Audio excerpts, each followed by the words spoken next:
De retour aux notes de cours à la page 79, on parle de l'aire des solides composés. Donc, détermine l'aire totale du solide composé suivant. Donc, on voit ici un solide qui est composé d'un prisme à base rectangulaire ou carré, on vérifiera dans les données par la suite, d'un prisme à base octogonale, ainsi qu'une pyramide qui a la même base, pyramide à base octogonale. Donc, la première des choses que vous avez à savoir, c'est que les faces qui sont collées dans des solides composés, on ne les compte pas.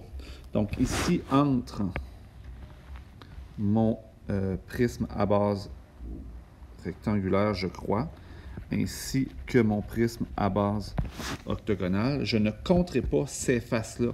Et ça, ici, quand je dis je ne compterai pas ces faces-là, je ne compte pas ces deux faces-là, c'est-à-dire je ne compte pas le dessous du prisme et je ne compte pas non plus la place où le prisme cache le rectangle ici. Donc, il y a des choses que je ne compte pas. Même chose en haut ici, donc l'octogone qui est dans le haut ici, qui est caché entre la pyramide et le prisme à base octogonale, je ne les compte pas du tout. Donc, première des choses, on va aller placer nos mesures. Donc, dans un solide complexe, l'aire totale correspond à la surface visible de ce solide si on le retournait dans tous les sens. C'est par exemple ce que l'on pourrait peindre sur le solide. Prisme à base rectangulaire, mesurant 35 cm par 30 cm. Donc, j'aurais tendance à dire que c'est 35 cm comme ça par, disons, 30 cm comme ça ici. Ensuite, par 5,5 cm, on va dire que c'est la hauteur. Je vais la placer à gauche pour gagner de l'espace. 5,5 cm. Surmonté d'un prisme à base octogonale et d'une pyramide ayant la même base. L'apothème de la pyramide mesure 19 cm. Donc, l'apothème, on va la placer ici. Ça, c'est 19 cm. Les côtés de la base octogonale mesurent 7,2 cm. Disons ici 7,2 cm. Et l'apothème de la base mesure 9,4 cm. 9,4 cm. Et là, j'ai un petit problème. OK. Et la hauteur du prisme octogonal est de 24 cm. Donc, ça ici, c'est 24 cm. Bon. Donc, je peux commencer par en haut, je peux commencer par en bas. Supposons que je commence par la pyramide. Donc, on va faire l'aire latérale de la pyramide si je commence par en haut. Donc, 1, aire latérale, pyramide. Je vais le faire avec la formule de la latérale. Donc, ça me prend le périmètre de la base. Mes côtés mesurent tous 7,2. Et il y en a 8. Donc, je dois faire 7,2 fois 8. Ce qui va me donner un 57,6 de périmètre. Centimètres de périmètre. Et je vais faire l'aire latérale, qui est périmètre de la base fois l'apothème de la pyramide divisé par 2. L'aire latérale égale périmètre de la base, qui est 57,6, fois l'apothème de la pyramide, on avait déterminé que c'était 19, fois 19, divisé par 2. Et ça me donne mon aire latérale pour ma pyramide, qui va être 57,6 fois 19, divisé par 2, pour 547,2 centimètres carrés. Ça, c'est mon aire latérale, la pyramide. Ensuite, je vais faire l'aire latérale de mon prisme.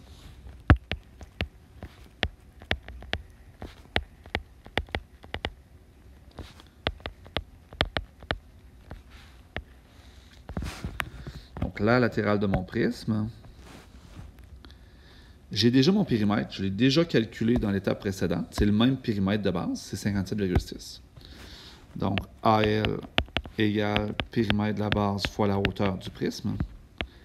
AL égale 57,6 fois ma hauteur qui était de 24.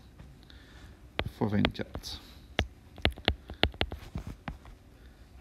57,6 fois 24 pour 1382,4 centimètres carrés.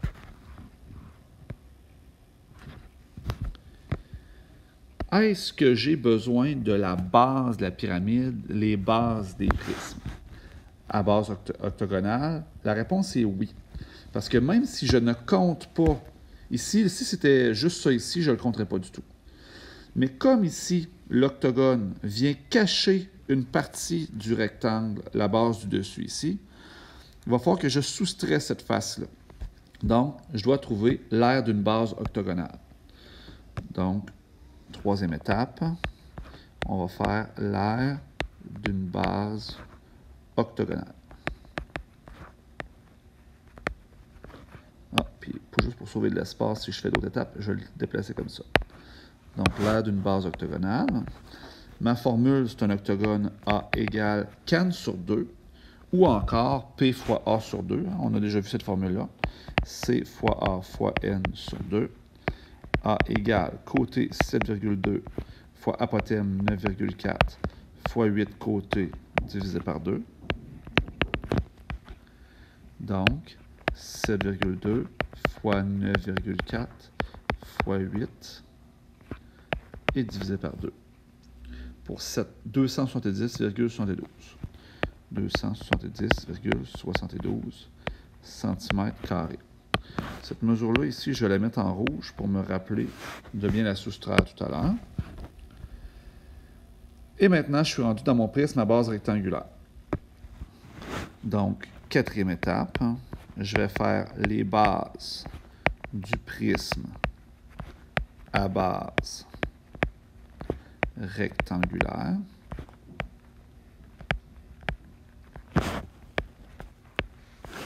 Ce sont des rectangles. A égale B fois H. A égale. Et ce rectangle-là, ici, il mesure 30 par 35. Donc, 30 fois 35. Donc, l'aire de une base, c'est 30 fois 35, ce qui me donne 1050 cm². Donc, l'aire de mes deux bases sera 2100 cm². Il me faut l'aire latérale, donc l'aire de ces quatre rectangles-là ici qui font le tour. On peut les faire 2 par 2 avec la formule du rectangle ou avec la formule de l'aire latérale. Je vais utiliser la formule de l'aire latérale. Donc, l'aire latérale du prisme rectangulaire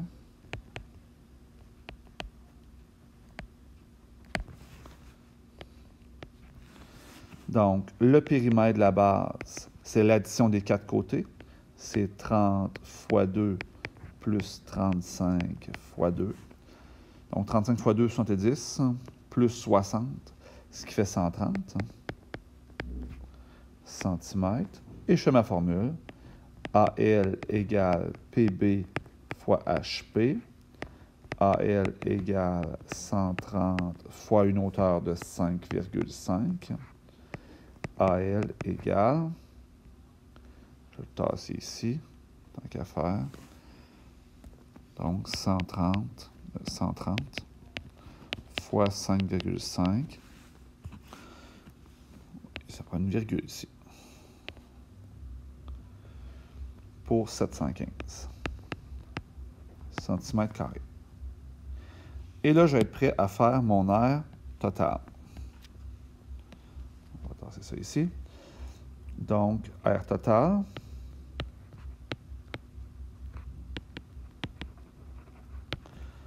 Et là, on additionne et on soustrait. L'aire latérale de la pyramide, je l'additionne. 547,2 plus l'aire latérale du prisme, je l'additionne. 1382,4 plus les bases, je les additionne. 2100 plus l'aire latérale du prisme, je l'additionne. 715 Et je ne compte pas en dessous de la pyramide. Je ne compte pas au-dessus du prisme octogonal. Je ne compte pas en dessous du prisme octogonal. Je ne compte pas cette face-là. Et en plus, je dois soustraire cette face-là de mon grand rectangle. Donc, je vais le soustraire du total.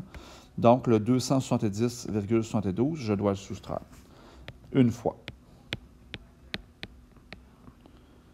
Centimètres carrés. Je ne mets pas l'unité de mesure dans le calcul. Et j'arrive à ma réponse finale. Et là, on va aller calculer. Donc, 547,2 plus 1382,4 plus 2100 plus 715 moins 270,72, ce qui me fait 4473,88. 4473,88 cm². Et c'est ce qui termine notre seul exemple pour aujourd'hui.